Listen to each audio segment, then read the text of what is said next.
Hey guys, welcome back to Culture Cantina. I'm one of your hosts, Rocky Kari. And I'm Shrikari. And today is a very exciting day because we are reviewing our top 5 movies of the year 2019. The way we're going to do this, we were originally going to do a top 10 video, but since it's going to be two of us, we thought, hey, let's just condense this to our top 5 films of the year. We have not seen all the movies this year, so there might be movies in our list that are not there and that we just might have missed. But yeah, so let's get started on our top 5 films of 2019. So for me, starting in at number 5, I'm going to go with Joker. Joker, for me, is a very good movie. It is phenomenal. Joaquin Phoenix's acting is definitely the best part of the movie. The pacing of the movie is also really well done. It's a movie that understands the character of the Joker excellently. But for me, there are just some movies that I liked a lot more and enjoyed more. It's a really tough watch, Joker. It's not a movie you can just pop in at any time. So that's kind of why it's lower on my list. But it is still a fantastic, really well-crafted film. I'm very shocked. It's not a little bit higher on it. Yeah. Wow, okay. No, that's fair. That's fair. Yeah. For my number 5, I'm actually going to go with The Lighthouse. The Lighthouse stars both Willem Dafoe and Robert Pattinson. It's a black and white film, and it's a very small cast. It's only them two and maybe 2 other characters. But overall, I thought this film was fantastic. You really leave the movie with a lot of questions, but I thought that it was extremely well done. It was shot beautifully. The acting on display is incredible. Both Robert Pattinson and Willem Dafoe absolutely kill this movie. It's really eerie, and it really does stick with you. And it's a great discussion movie. You can end up talking about this film and what it means for a very long time with other individuals. So I just love that about films that kind of make you ask questions and make you think a little bit deeper. So I really appreciated The Lighthouse, and I thought it was a fantastic film. Number 4 for me is Midsommar. I thought Midsommar was a fantastic film. This is Ari Aster's second film, I believe. It's a horror thriller movie that talks about this cult in Sweden, and it is just incredible. It really haunts you, and I mean, Ari Aster, like Hereditary, he does really disturbing work, but in a way that just makes you just amazed and wowed, and kind of seeing the protagonist, her journey throughout the story, it really is an interesting film. So it's beautifully shot, the music is great, the acting is great. Ari Aster, he's a phenomenal director. Definitely check out his films because he is a horror thriller director that needs to be watched, and really appreciated Ari Aster's second film, Midsommar. For my number 4 pick, I am going to go with Spider-Man Far From Home. Spider-Man is my favorite superhero of all time, and I think that John Watts, I believe his name is, the writer and director of Homecoming and Far From Home, he understands the character of Spider-Man perfectly, 10 out of 10. Same with Tom Holland. Both of them together are able to make this movie just fantastic. It's such a fun ride. The side characters are incredible. The love story between him and Mary Jane is perfectly done. Also, the villain of Mysterio, I am so happy that they did him justice, and Jake Gyllenhaal just killed it as the main villain. Overall, incredible film, and I highly recommend Spider-Man Far From Home. Now getting into our top 3, for me, my number 3 is going to be Parasite. Parasite is a Korean film that came out this year. It is really unique. It's a big roller coaster ride. The acting is great. The writing and directing is also fantastic. I really don't want to say any more because I think it's a movie you really have to see to believe. Yeah, I actually am not going to say anything else. I just highly recommend it. It's fantastic. Yeah, so that's actually pretty funny because my number 3 film of the year is Parasite as well, and this movie just exceeded my expectations. I mean, I knew there was a lot of buzz about this film, and it just met those and exceeded it. It is just such an intense story, and the first half, it takes a little time to build up, but the second half is just incredible, and it really talks a lot about a lot of messages. I don't want to talk too much about what the messages are, but the themes in this story are just very, very important, and I think everyone should watch this film. I hope it gets a lot of not only just foreign language film best of the year buzz, but maybe even best picture talk, because this movie really does deserve it. And Parasite was phenomenal. Definitely needs to be on a top 3 list. So definitely check out Parasite. I was going back and forth between Parasite and this for my number 2, but I think I had to give this film the number 2 slot. My number 2 is Joker. I thought Joker, it definitely exceeded my expectations. I was very worried about the DC films and where they would take this. Joker is the greatest villain, arguably, of all time. First off, I think a reason I had to put this as number 2, again, I love the story of Parasite, I love the story of Joker, but what put it over for me was Joaquin Phoenix and his performance as the Joker. He just puts a whole new life into this character. You can see that there's so much going on in his head and there's so much going on with the character that it was just beautifully done. I love the story. I thought it was interesting seeing how someone can turn to evil, pure evil, and it had a lot of twists and turns. It was very eerie, very dark, but very well made. The shots in this were incredible. The cinematography was fantastic. It is just a beautiful film, and again, it talks about a lot of themes about mental health and just being kind to one another. So I thought it was a movie that was very, very important for us to see in 2019, and I really, really respect this film. My number 2, The Joker. So my number 2 is actually going to be Midsommar. I think Ari Aster is a genius, especially a genius when it comes to horror specifically.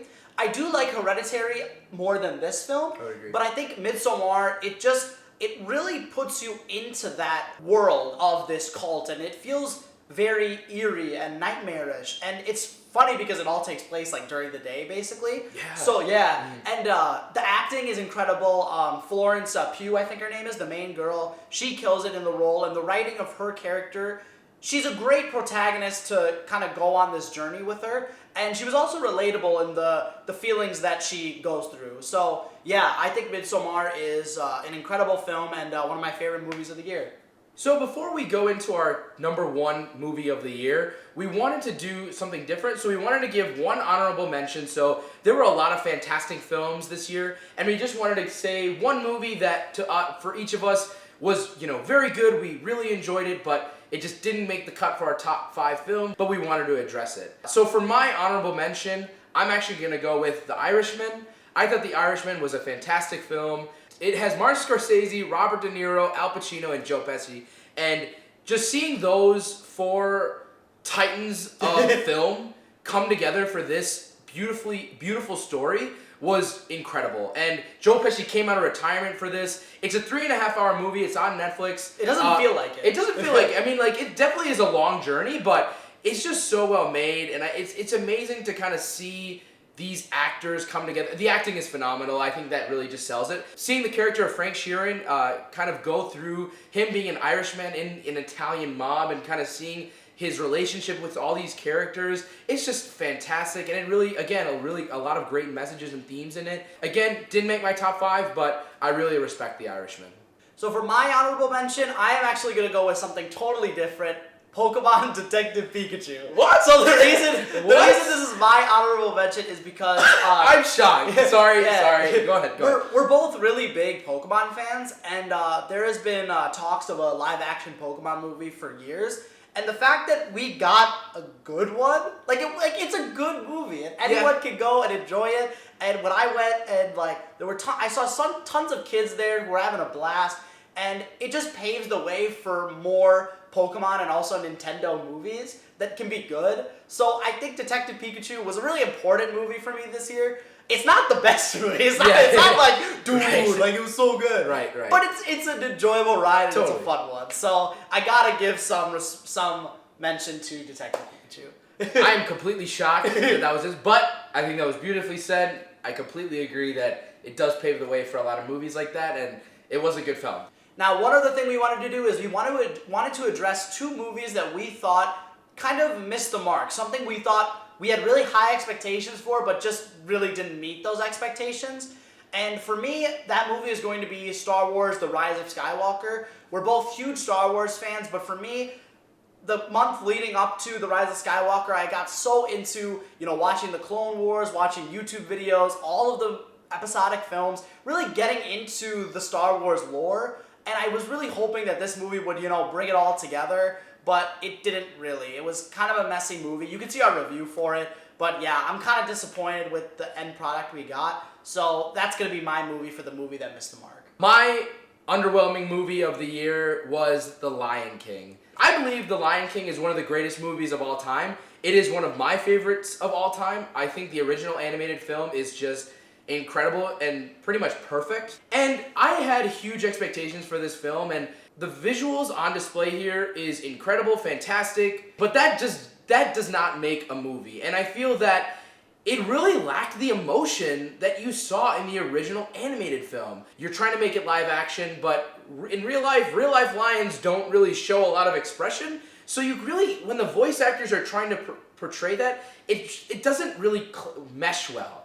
And overall, I mean, there were some decisions they made, cutting or taking out different songs, adding different dialogue that just did not make sense. It did not have to be in here. It could have been the same script, honestly. It could have been the same thing, and I would have loved it. And I know some people were like, I want something different, but if something's perfect, don't change it. I appreciate that kids can now grow up with this, and I hope that people are kind of gravitating towards that and can grow up with it. But for me, as a longtime fan of The Lion King, was kind of disappointed with the live-action adaptation.